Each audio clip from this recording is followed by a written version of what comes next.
Selamat datang di video ini. Dalam beberapa tahun terakhir, pasar AS dan Eropa sangat menolak peralatan 5G Tiongkok. Selain mendiskreditkan perusahaan-perusahaan Tiongkok secara lisan, mereka juga secara aktif melobi negara-negara lain untuk melarang dan membongkar peralatan terkait demi menghindari risiko. Sebagai contoh, Jerman dengan tegas memerintahkan pembongkaran peralatan 5G Huawei. Namun, tidak semua negara di Eropa, termasuk sekutu-sekutu AS, mengikuti kebijakan ini. Pada akhir Oktober tahun ini, beberapa politisi Amerika menyatakan bahwa meskipun Finlandia berpura-pura mendukung pengurangan ketergantungannya pada teknologi Tiongkok, negara tersebut tidak benar-benar melaksanakan rencana pembongkaran. Yang lebih mengejutkan lagi adalah pemerintah Finlandia kemudian menegaskan bahwa mereka tidak akan mengikuti langkah negara-negara lain secara membabi buta. Sebaliknya, mereka akan membuat penilaian yang bijaksana berdasarkan keadaan mereka sendiri. Jelas bahwa Finlandia sangat mementingkan pasar 5G Huawei dan bahkan bersedia menghadapi perselisihan dengan AS dan aliansi Eropa hingga batas tertentu. Jadi, apa alasan Barat begitu bertekad untuk menghilangkan jaringan 5G Tiongkok, dan mengapa Finlandia bersikeras mempertahankan pasar 5G-nya sendiri? Sekarang, mari kita masuk ke topik hari ini. Dengan munculnya era 5G, hidup kita memasuki era baru yang penuh tantangan dan peluang dalam gelombang perubahan teknologi.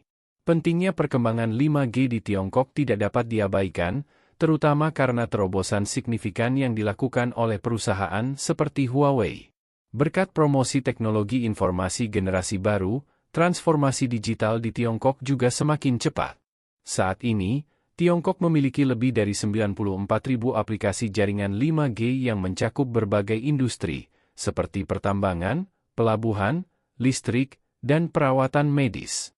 Lebih dari 13.000 proyek 5G plus internet industri sedang dibangun, dan sejumlah pabrik 5G telah didirikan untuk memberikan solusi praktis bagi transformasi digital industri manufaktur global secara berkelanjutan. Kontribusi Huawei terhadap pengembangan teknologi 5G di Tiongkok sangat luar biasa. Data terbaru menunjukkan bahwa Huawei memiliki lebih dari 8.450 paten teknologi inti 5G dan terus mempertahankan posisinya sebagai pemimpin di bidang ini. Sesuai dengan perkiraan dari GSMA, Asosiasi Sistem Global untuk Komunikasi Seluler, pada akhir tahun ini, koneksi 5G di Tiongkok akan melebihi 1 miliar, menjadikannya pasar komunikasi seluler terbesar di dunia. Diperkirakan pada tahun 2030, koneksi 5G Tiongkok akan mencapai hampir sepertiga dari total global. Hingga saat ini, Tiongkok telah membangun 4,08 juta stasiun pangkalan 5G, yang menyumbang 66% dari penerapan stasiun pangkalan 5G global dengan total 5,94 juta. Mengingat pangsa pasar 5G Tiongkok yang begitu besar, beberapa negara mengkhawatirkan hal tersebut. AS dan negara-negara Barat sejak tahun 2018 telah memberlakukan serangkaian sanksi terhadap Huawei, termasuk melarang perusahaan-perusahaan AS bekerja sama dengan Huawei dan membatasi masuknya peralatan Huawei ke pasar AS. Kemudian, AS juga melobi sekutu-sekutunya untuk memberikan sanksi kepada Huawei, dengan klaim bahwa peralatan Huawei dapat digunakan oleh pemerintah Tiongkok untuk tujuan spionase.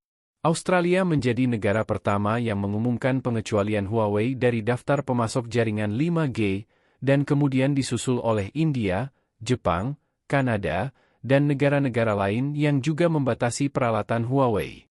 Namun, perlu dicatat bahwa Huawei memiliki pangsa yang relatif tinggi di pasar Eropa. AS kemudian berusaha menyatukan sekitar 20 negara Uni Eropa, seperti Jerman, Italia, Inggris, dan Prancis, untuk meminta sekutu-sekutu ini membongkar peralatan 5G Huawei. Yang mengejutkan, ada satu negara Uni Eropa yang, meskipun membatasi peralatan Huawei secara resmi, sebenarnya tidak memiliki rencana untuk membongkarnya dalam waktu dekat, dan bahkan tidak menghalangi Huawei masuk ke pasarnya. Negara tersebut adalah Finlandia, yang pada tahun 2019 berada di bawah tekanan dari AS. Pemerintah Finlandia awalnya mempertimbangkan untuk membongkar peralatan 5G yang bekerja sama dengan Huawei. Namun, Rencana ini belum dilaksanakan secara resmi karena kekhawatiran akan kerugian ekonomi dan faktor-faktor lain. Baru-baru ini, Komisi Eropa menunjuk pejabat baru dari Finlandia yang akan bertanggung jawab atas kedaulatan teknologi hingga Oktober 2024. Pada hari penunjukan pejabat tersebut, ia menyampaikan pada pertemuan UE keinginannya untuk mengurangi ketergantungan pada teknologi Tiongkok. Beberapa hari kemudian, politisi Amerika menekankan bahwa meskipun pejabat tersebut berharap UE akan mengurangi ketergantungannya pada teknologi Tiongkok, Finlandia tetap mempertahankan hubungan perdagangan yang dekat dengan Tiongkok, terutama dalam hal kerja sama 5G. Negara ini tetap terbuka terhadap peralatan 5G Tiongkok, bahkan survei dari perusahaan telekomunikasi Eropa menunjukkan bahwa 41% peralatan jaringan telekomunikasi Finlandia disediakan oleh Huawei. Hal ini menunjukkan ketergantungan yang signifikan pada Tiongkok. Sebelum melanjutkan lebih jauh, beritahu kami apakah Anda menyukai videonya. Jika ya, silakan klik suka dan bagikan, dan mari kita lanjutkan. Data ini menunjukkan bahwa Finlandia belum sepenuhnya memenuhi tujuan UE untuk mengurangi ketergantungan pada teknologi Tiongkok, yang menyebabkan negara tersebut diperingatkan oleh UE agar mematuhi standar keamanan teknologi UE. Namun, pemerintah Finlandia menyatakan dengan jelas bahwa mereka tidak akan mengikuti langkah negara-negara lain secara membabi buta, tetapi akan membuat keputusan yang bijaksana berdasarkan kondisi negara mereka sendiri. Hal ini tampaknya menjadi penolakan langsung terhadap tekanan Uni Eropa. Sebagai anggota UE, mengapa Finlandia lebih memilih untuk mempertahankan hubungan baik dengan Tiongkok meskipun risikonya menyinggung AS dan negara-negara Eropa lainnya? Selain 5G, hubungan dagang Finlandia dengan Tiongkok memang sangat erat. Data yang dirilis oleh Merix menunjukkan bahwa antara tahun 2000 hingga 2023, Tiongkok menginvestasikan sekitar 14,1 miliar euro di Finlandia. Ini menjadikannya salah satu tujuan utama investasi langsung Tiongkok di Eropa, setelah Inggris, Jerman, Prancis, dan Belanda. Kementerian Luar Negeri Finlandia juga mengungkapkan bahwa total nilai bisnis perusahaan Finlandia di Tiongkok mencapai lebih dari 20 miliar euro per tahun. Hal ini menunjukkan bahwa kedua negara merupakan mitra dagang yang penting. Bahkan, sekitar 8% dari investasi asing langsung di Finlandia berasal dari Tiongkok, yang jauh lebih tinggi dari rata-rata UE. Dengan hubungan ekonomi yang kuat ini, sulit bagi Finlandia untuk langsung memutuskan untuk membatasi penggunaan peralatan 5G Tiongkok.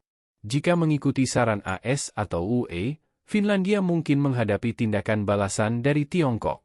Pada kenyataannya, ketika AS dan Eropa memberlakukan pembatasan pada peralatan 5G Huawei, Tiongkok memberlakukan tindakan balasan terhadap beberapa negara. Salah satu contoh adalah Nokia dari Finlandia yang menjadi sasaran sanksi setelah bergabung dengan aliansi 5G terbuka yang dipimpin oleh AS. Pangsa pasar Nokia di Tiongkok mengalami penurunan signifikan, dari 6,2% pada 2019 menjadi hanya 0,9% pada 2023. Akibatnya, Nokia telah mengurangi bisnisnya di Tiongkok, menjual sebagian ekuitasnya dalam usaha patungan dengan Huawei dan memangkas hampir 2.000 lapangan pekerjaan. Finlandia jelas tidak ingin memiliki konflik kepentingan dengan pasar besar seperti Tiongkok. Selain itu, jika Finlandia menerapkan pembatasan pada peralatan 5G Huawei, negara ini tidak hanya akan kehilangan kepentingan dagang dengan Tiongkok, tetapi juga harus menanggung biaya besar akibat pembongkaran. Contoh dari Jerman menunjukkan dampak ekonomi dari kerja sama dengan Huawei. Dari tahun 2008 hingga 2018, rantai pasokan Huawei memberi manfaat ekonomi sekitar 2,35 miliar euro dan menciptakan 28.000 lapangan kerja di Jerman. Namun, di bawah tekanan sanksi AS, pemerintah Jerman mengumumkan pembatasan penggunaan peralatan 5G Huawei pada Juli 2024 dan berencana untuk melarang komponen Huawei di jaringan inti 5G mulai 2026 serta menghapusnya sepenuhnya pada 2029. Pemerintah Jerman menggambarkan penghapusan peralatan Huawei sebagai hari kiamat karena dampaknya yang begitu besar pada ekonomi. Keputusan ini diperkirakan dapat menyebabkan kerugian PDB hingga 15,5 miliar dolar, mengingat sebagian besar peralatan 5G yang digunakan oleh operator Jerman berasal dari Huawei. Menurut laporan dari Departemen Kereta Api Jerman, penghapusan peralatan 5G Huawei akan menyebabkan kerugian sekitar 5 miliar dolar untuk sektor kereta api. Selain itu, penggantian peralatan ini akan menunda pengembangan jaringan hingga 6 tahun, yang dapat mengurangi daya saing Jerman di bidang digitalisasi dan memberikan dampak buruk terhadap perekonomian serta inovasi teknologi negara tersebut. Lebih mengejutkan lagi, keputusan Jerman ini juga menyebabkan penundaan penyebaran jaringan 5G di seluruh Eropa selama 18 bulan, dengan tambahan biaya sebesar 9,6 miliar dolar. Hal ini berdampak besar pada industri komunikasi di Eropa, dan data menunjukkan bahwa hanya 8% operator bersedia berpartisipasi dalam penghapusan peralatan Huawei, meskipun mereka harus menanggung biaya hingga 4,9 miliar dolar. Pemerintah Jerman sendiri memperkirakan kerugian langsung sebesar 4,2 miliar dolar dari penghapusan peralatan 5G Huawei, yang dapat menyebabkan penurunan PDB secara tidak langsung sebesar 11,3 miliar dolar. Selain itu, biaya untuk membuang peralatan yang telah dibongkar juga mencapai ratusan juta dolar, menjadikannya pilihan yang sangat mahal dan tidak bijaksana. Finlandia tampaknya menyadari risiko ini, terutama jika negara tersebut mengikuti langkah AS dan negara-negara Eropa lainnya dalam membatasi penggunaan 5G Huawei. Finlandia mungkin menghadapi tantangan yang sama seperti Jerman. Sementara itu, teknologi 5G telah semakin matang, dan banyak perusahaan Tiongkok kini beralih berinvestasi dalam pengembangan teknologi 6G. Hingga saat ini, Tiongkok menyumbang 40% dari total permohonan paten teknologi 6G, sementara aliansi AS hanya menyumbang 35%. Teknologi 6G dikenal dengan kemampuan koneksi pintar segala hal, yang bahkan dapat mengintegrasikan jaringan 4G dan 5G dengan kemampuan komunikasi 6G, termasuk komunikasi antara satelit bumi dan satelit dekat bumi. Jika negara-negara barat tertinggal dalam penelitian dan pengembangan teknologi 6G atau membatasi aksesnya, seperti yang dilakukan pada 5G Huawei, ini bisa berdampak negatif pada keamanan militer dan ekonomi mereka. Karena Tiongkok memiliki pengaruh besar dalam pengembangan teknologi 6G, dunia kemungkinan tidak dapat sepenuhnya lepas dari pengaruh tersebut. Pembatasan terhadap teknologi jaringan Tiongkok mungkin menjadi keputusan yang berdampak jangka panjang, terutama dalam persaingan untuk memimpin dalam teknologi masa depan seperti 6G. Bagaimana pendapat Anda mengenai video ini? Jika Anda punya pendapat, silahkan tuliskan pendapat Anda pada bagian komentarnya. Dan jika Anda suka dengan video ini, silahkan klik like dan subscribe. Dengan begitu kami akan membuat video lainnya untuk Anda semua. Terima kasih dan sekian dulu, dan sampai jumpa di video berikutnya.